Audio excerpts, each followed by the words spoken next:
Good morning. हम लोग अपने चैनल के माध्यम से जो चल रहे हैं एजुकेशन लाइफ मैथ्स क्लासेज या मनोज कुमार यादव ये भी बता ही चुके हैं कि मैं आगे जाकर यदुवंशी सर के नाम से अपना चैनल चलाऊंगा। तो आते हैं क्लास 12 का फिजिक्स जो है हम लोगों का चैप्टर नंबर 3 में पार्ट फर्स्ट पेपर का हम लोग इसमें 3.6 क्वेश्चन चल रहे हैं, यानी कि हम लोग का चैप्टर नंबर 3 अब समाप्त होने के कगार पर है। अभी किसी का हाँ ठीक है।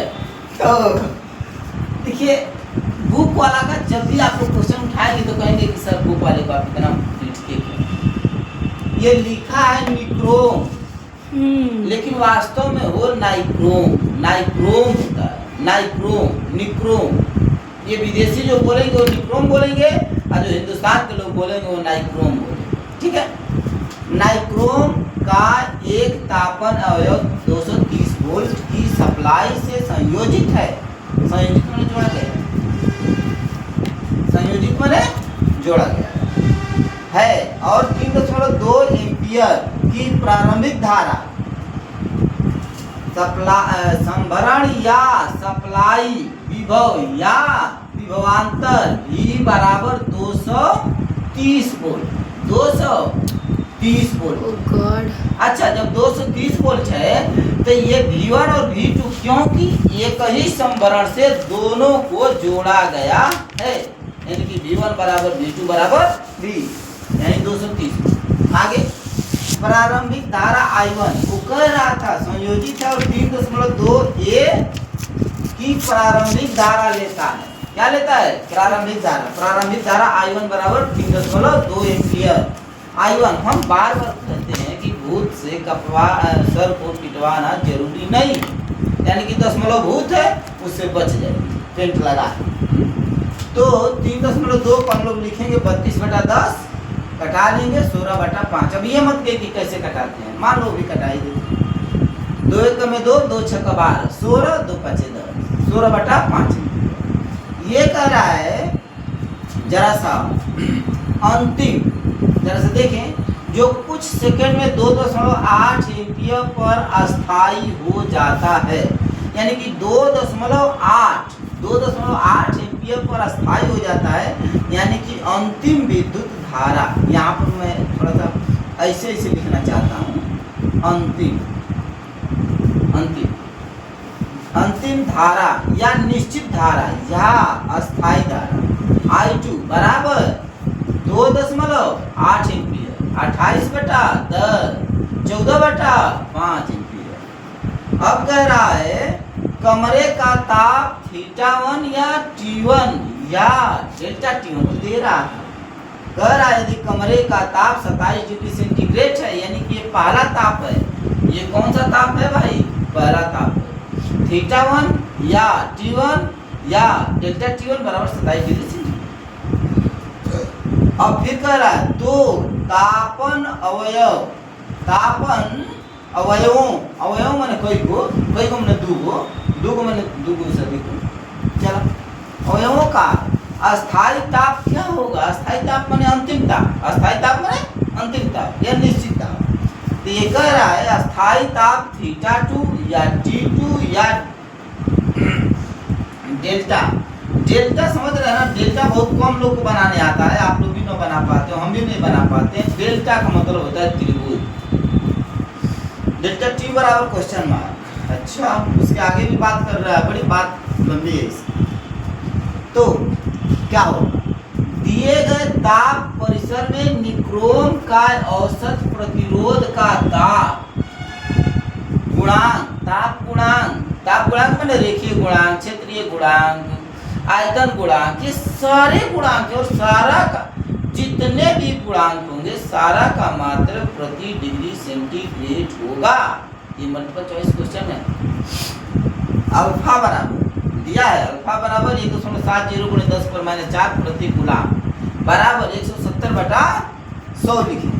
हम बार बार यही कहेंगे कि आप लोग भूत से अपने सर को मत पिटवाइए, मुझसे पिटवा लीजिए। 0 से 0 कट गया, 17/10, 10 को ऊपर ले गए, 10 की पावर -5। अब ये अच्छा दिखने लगा, देखिए कितना क्रीम पाउडर लगा दिया हम लोग इसके ऊपर, दिखने लगा, अच्छा दिखने लगा। देखिए अब मैं सूत्र से, ये सूत्र हम लोगों का एक पढ़े होंगे, यही मैं बोलूँगा कि आप लोग मेरे चैनल के माध्यम से जुड़िए या मेरे कोचिंग के माध्यम से जुड़िए, थ्योरी डेरिवेशन सूत्र मुझसे पूछिए, समझिए, जानिए, न्यूमेरिकल लगाइए 0 से। चलिए, डेल्टा थीटा बराबर R2 माइनस R1 बटा अल्फा इंटू R1, ये मेरा सूत्र है। डेल्टा थीटा का मतलब होता है दो तापों का योगफल या दो तापों का अंतर, दो तापों का योगफल या दो तापों का अंतर। अब ये हमारे दिमाग, तो हम अभी बात कर रहा हूँ डेल्टा थीटा। डेल्टा थीटा बराबर एक सूत्र होता है R2 माइनस R1 बटा अल्फा इंटू R1। अच्छा, अभी कह रहे हैं कि डेल्टा थीटा को हम ये कहेंगे कि दो तापों का अंतर या दो तापों का योगफल, लेकिन ये दो तापों का अंतर यहाँ पर प्रयास करेंगे। जानते हैं क्यों? कमरे का ताप जो है 27 डिग्री सेंटीग्रेड है, तो अस्थाई ताप यानी उसका बढ़ जाएगा। तब मैंने कहा है कि थीटा 2 माइनस थीटा 1। ये आप अपने सर में बढ़िया से तेल डालिए, खुल जाएगा दिमाग कि कहाँ से होगा, प्लस होगा कि माइनस। अच्छा, थीटा 2 माइनस थीटा 1 बराबर V2 बटा I2 माइनस V1 बटा I1। अब आप लोग कहेंगे कि कहाँ से आप घुमा लाते हैं। अरे घुमाते कहाँ हैं, हम लोग तो हिंदुस्तान के हैं। हिंदुस्तान के उत्तर प्रदेश में, उत्तर प्रदेश के मऊ जिले में, मऊ जिले के हम लोग एक 56 के बगल में आलवा हॉस्पिटल के बगल में ये स्थान। चलिए आते हैं, ये देखिए R2 एक सूत्र होता है V बराबर IR, V बराबर IR, OR, IR बराबर V, R बराबर V बटा I, R बराबर V बटा I, यही से हम भाग रहे थे। R1 बराबर V1 बटा I1। देख लिए आगे हम लोग V बटा I1। इसी प्रकार दिस इज सिमिलरली, इसी प्रकार सिमिलरली, तो R2 बराबर भी हो जाएगा V2 बटा I2। R2 के जगह पर रख दिए, R1 के स्थान पर रख दिए अल्फा इंटू V1 I1, यानी कि R1 का मान रख दिया। अब एक बड़ी अच्छी बात है, इसको करेंगे हम लोग ट्रांसफर। क्या करेंगे? Transfer. This is a transfer on the both side, यानी कि मैंने ट्रांसफर कर दिया, चिन्ह बदल गया, चिन्ह बदल गया, ये जाके इधर प्लस हो गया।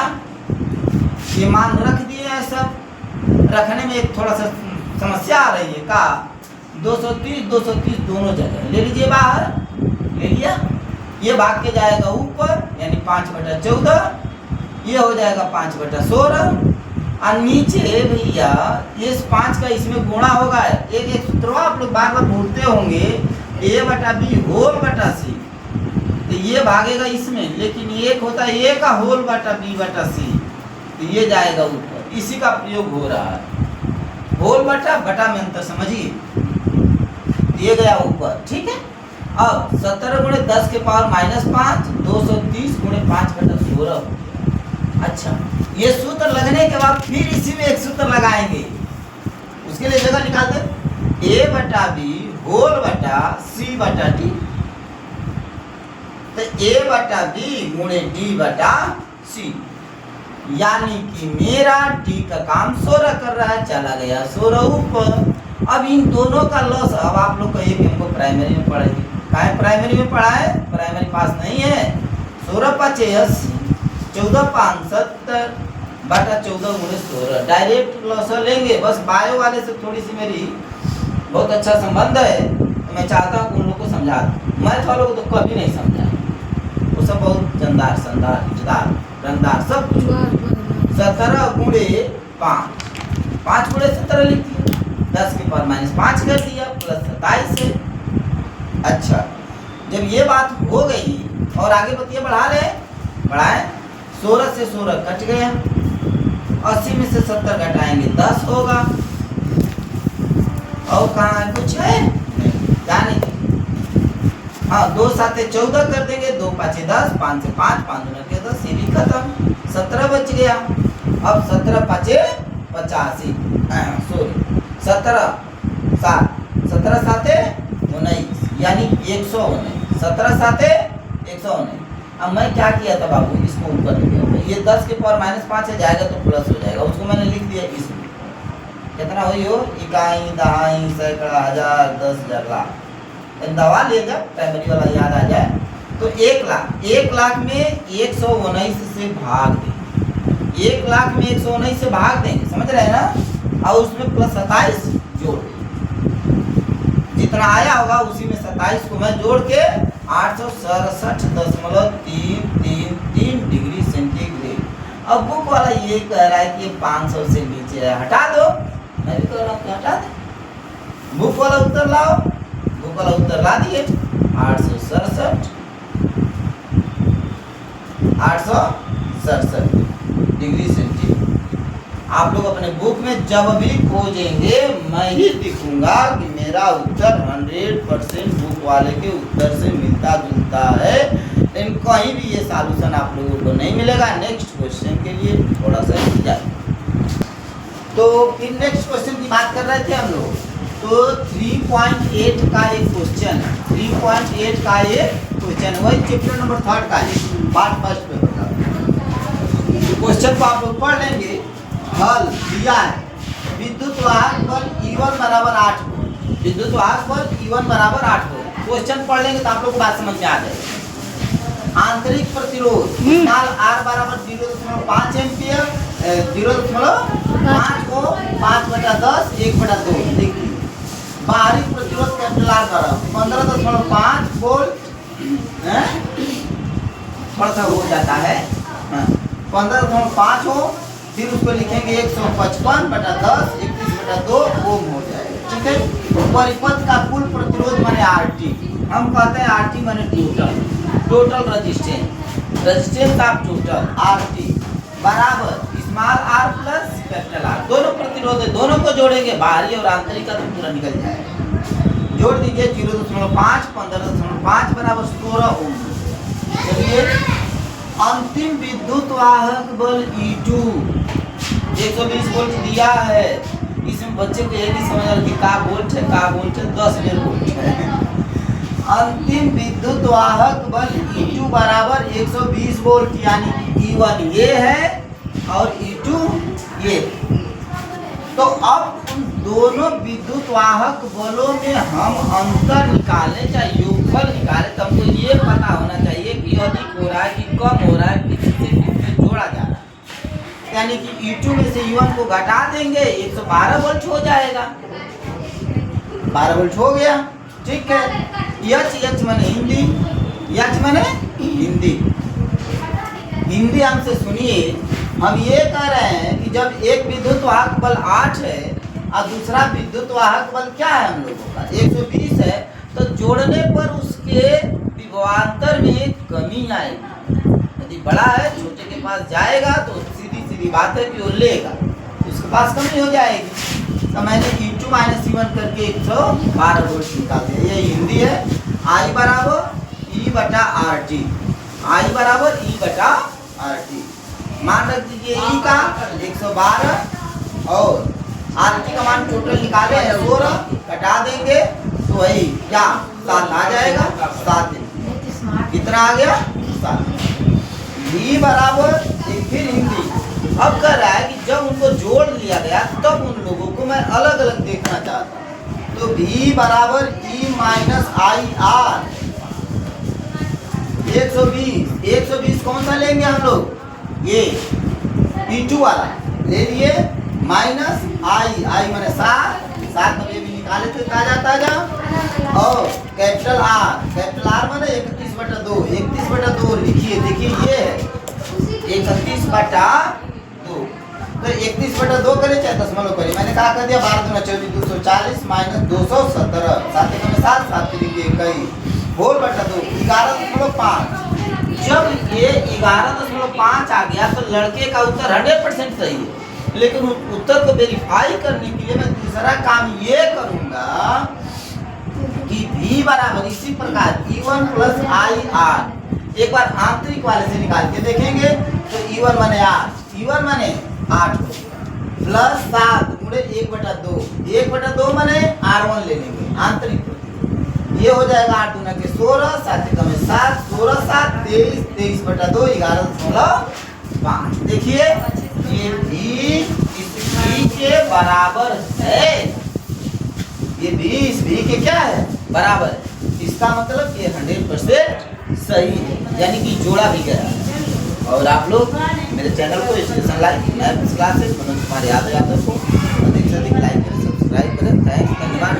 नेक्स्ट वीडियो में नेक्स्ट क्वेश्चन के साथ मिलते हैं।